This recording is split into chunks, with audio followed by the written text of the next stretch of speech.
Saya lanjutkan. Di sini saya sudah mencontohkan untuk login sebagai Pak Joko Riswanto.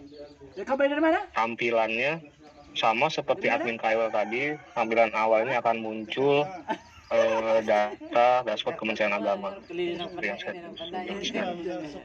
Nah, untuk melakukan verifikasi data RUP itu ada di menu data PDN dan validasi RUP. Nah, sebelumnya ini kan Pak Riswanto itu hanya memiliki satu satker. Nanti kalau misalkan kasus di teman-teman Kementerian Agama yang beberapa satu PPK memegang beberapa satker, tolong diinfo aja ke kita, di list aja Pak, nanti memegang satker apa aja kodenya, nanti biar kita tambahkan di sistem, nanti akan seperti ini jadinya. Nanti di pilihan satkernya dia ada dua. Awalnya kan cuma ada Kanwil Kementerian Agama Provinsi Jawa Tengah. Sekarang ada juga Madrasah Sanawiyah Negeri 2 Grobogan. Nah, kalau di sini saya cek di Kementerian Agama Provinsi Jawa Tengahnya memang tidak ada paket ya Pak ya. Yang ada paketnya tuh di Madrasah Sanawiyah Negeri 2 Grobogan. Nah, di sini saya merasa mengenalkan untuk melakukan validasi. Nah, di sini saya cek dalam aplikasi siswa 3DN ini ya. Data Kementerian Agama Provinsi Jawa Tengah memang tidak ada paket ya. Klik data paket yang ingin divalidasi, jangan ungkit tombol rincian RUP. Tapi sebelumnya ini tips aja Bapak-Bapak Ibu. Ini di aplikasi siswa P3DN ini ada sistemnya itu penarikan data dari sirup itu penarikan terjadwal. Jadi dalam seminggu itu kita menarik data dari sirup itu ada 2 kali, yaitu di hari Selasa sama Jumat ya Pak? Iya, dini hari itu sekitar jam 1 sampai jam 3 lah, karena proses datanya kan banyak Pak, proses penarikannya gitu kan. Nah, mudah-mudahan setelah hari misalkan menginputnya di hari Kamis, hari Jumat itu Jumat pagi sudah terupdate. Nah, untuk kasus misalkan data paketnya sudah diinput di sirup tapi tidak tampil di Siswas gitu kan, tolong dipastikan juga bahwa yang diinput itu bukan tipe swaklola, karena yang ditampilkan di aplikasi Siswas ini hanya data melalui penyedia saja, jadi data swaklola tidak ditampilkan gitu. Dan pastikan juga statusnya itu sudah terumumkan itu. Jadi mungkin sudah diinput di sirup tapi belum diumumkan gitu kan. Nah, itu tidak akan tertarik nanti, tidak akan tertampil di aplikasi Siswas gitu. Oh, benar, salah. Mungkin itu tipsnya. Dan juga sebelum mengisi realisasi atau melakukan validasi paket, tolong dipastikan juga bahwa nama paket, terus metode pengadaannya, marknya atau jumlah pagunya itu sudah benar gitu. Karena ini aja sih tips kalau misalkan nanti tanpa misalkan ini belanja modal, peralatan dan mesin, sudah melakukan verifikasi nih tanpa mengecek kalau pagunya benar apa salah gitu kan. Terus nanti input data realisasi, pagunya itu salah gitu kan. Ini kita revisi dulu di aplikasi sirup gitu kan. Nah, saya juga baru tahu ini ternyata di aplikasi sirup itu ketika melakukan revisi itu ID RUP-nya akan berubah, akan dapat ID RUP yang baru. Sedangkan di aplikasi Siswas ini sebagai acuan kita input data realisasi itu ID RUP gitu kan. Nah, nanti jadinya loh kok realisasinya turun gitu kan. Padahal sebenarnya data itu masih ada, cuman kan statusnya sudah berubah nih. ID RUP yang lama ini sudah menjadi misalkan statusnya jadi terdelete atau terrevisi ke satu atau ke banyak gitu kan. Nah, itu akan tergantikan dengan paket yang sudah direvisi dengan ID RUP yang baru. Nah, data realisasinya itu tidak terkoneksi lagi karena ID RUP-nya sudah berubah gitu. Nah, ini kadang jadi delay angka realisasi nih. Sampai nanti dia teman-teman menginputkan data realisasi baru, itu data realisasinya tidak akan bertambah tuh. Gitu. Jadi mohon dipastikan aja paketnya itu nilainya sudah benar. Jadi biar nggak 2 kali gitu Pak kerjanya gitu kan. Baik. Iya. Nah ini saya akan contohkan untuk melakukan verifikasi. Mungkin teman-teman sudah familiar ya. Ini kita merefresh saja. Ini yang di atas ini semua data yang diambil dari aplikasi Sirup, seperti kode RUP, status. Ini tadi yang saya bilang tadi, yang diambil hanya status yang terumumkan.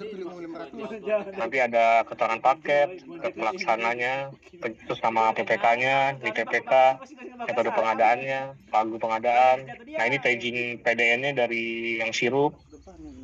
Terus tagging UMKM sama kode MAK. Nah, yang perlu dilakukan oleh teman-teman mereka hanya mengisi form yang di bawah ini. Nah, ini contoh misalkan saya pilih PDN apa impor gitu kan. Kalau kita pilih impor nanti kolom berapa persen potensi penggunaan TKD-nya dia akan hilang sama sumber informasi TKD-nya karena tidak perlu mengisi kolom tersebut. Tapi kalau kita pilih PDN, dia akan tampil. Nah ini diisi dengan berapa persennya, data berapa persen TKDN-nya, sekitar 50%. Nah ini sumber informasi TKDN-nya bisa dari sertifikat TKDN, pernyataan penyedia, perkiraan PPK, sama perhitungan tiket TKDN. Nah ini juga catatannya diisi, sudah menggunakan atau tidak menggunakan PDN. Terus, nah ini tadi nih yang saya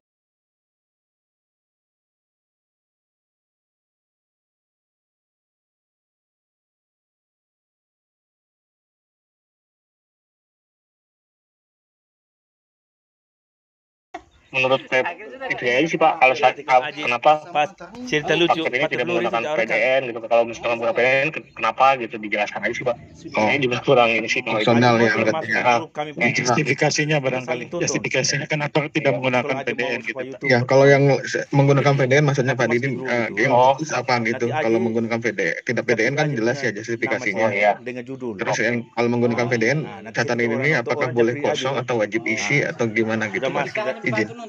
Ini sih wajib diisi sih Pak untuk kolom ini. Tapi mungkin dijelaskan aja sedikit aja sih. Siap. Tentang kenapa menggunakan PDN. Ya. Berikutnya ini ada tagging lagi, apakah paket pengadaan ini diperuntukkan untuk UMK dan koperasi? Iya atau tidak? Ini akan perhitungan nanti untuk yang UMK dan koperasi. Nah, berikutnya apakah paket pengadaan ini sudah selesai diverifikasi? Nah ini tadi yang di dashboard itu ada paket yang sudah diverifikasi PPK, ini penandanya di sini. Oke. PPK yang nanti ini ya sudah atau belum? Ini maksudnya sudah ya sudah diverifikasi di aplikasi siswa gitu kan, ini sudah diinput gitu kan, sudah di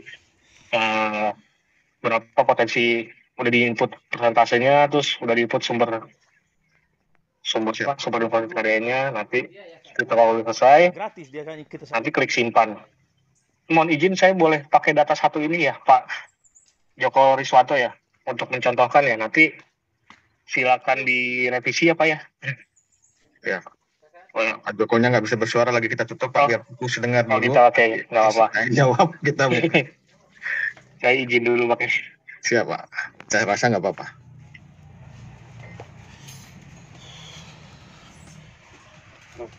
Jadi kita minta teman-teman fokus dengar dulu Pak Diki, nanti kita ada sesi jawab sendiri. Ya, untuk mencontohkan ya nanti. Nah, ketika sudah disimpan nanti data verifikasinya akan terisi nih. Status PDN-nya.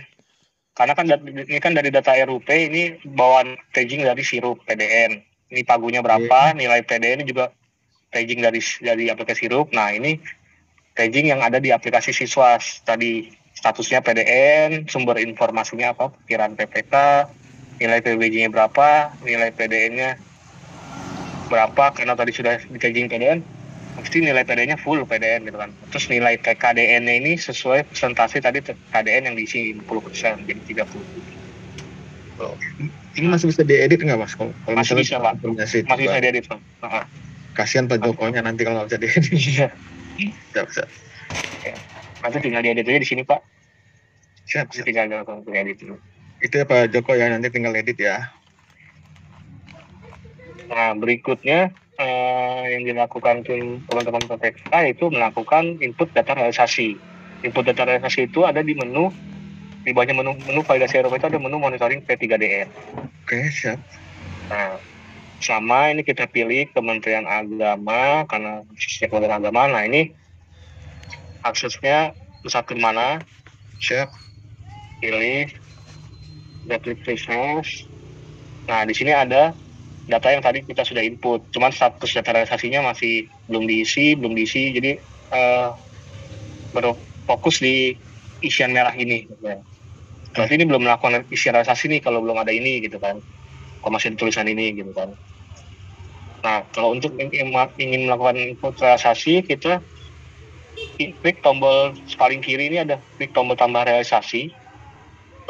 Di sini yang Kementerian Agama rendah ya realisasi ya, siap. Iya Pak. Nah, jadi udah melakukan verifikasi tapi realisasinya masih rendah karena belum diisi realisasi. Belum diisi ya, oke. Jadi catatan kita nanti untuk PPK. Dan kalau ingin mencoba realisasi, jadi klik tombol realisasi. Nah, yang perlu diperhatikan juga Pak, ini di data realisasi ini yang diinput itu akumulasi ya Pak. Jadi jadi gini, kadang ada yang isi seperti ini Pak, ini paket ini kan paket belanja modal peralatan mesin gitu kan.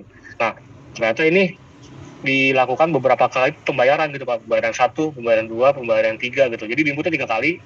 Pembayaran 1 misalkan 100 juta, pembayaran 2 300 juta, nah pembayaran 3 misalkan 50 juta gitu kan, kecil tuh kan ya. Nah, sedangkan di aplikasi Sisos ini yang diambil yang diinput tuh data akumulasi dan yang diambil nanti hanya data terakhir dari data realisasinya Pak. Nah, ini yang kadang-kadang jadi saya sudah input nih. Saya sudah input kan, misalnya saya input 100, 300, terus 50 kan, 50 juta. Nah, yang diambil itu data terakhir dan 50 juta Pak, yang kecil. Karena yang harus diinput 100 plus 300 plus 50 gitu Pak. Akumulasinya gitu Pak. Jadi 450 seharusnya ya. Jadi dijadikan satu aja Pak. Dijadikan satu akumulasi gitu kan. Nah, ketika ada update lagi boleh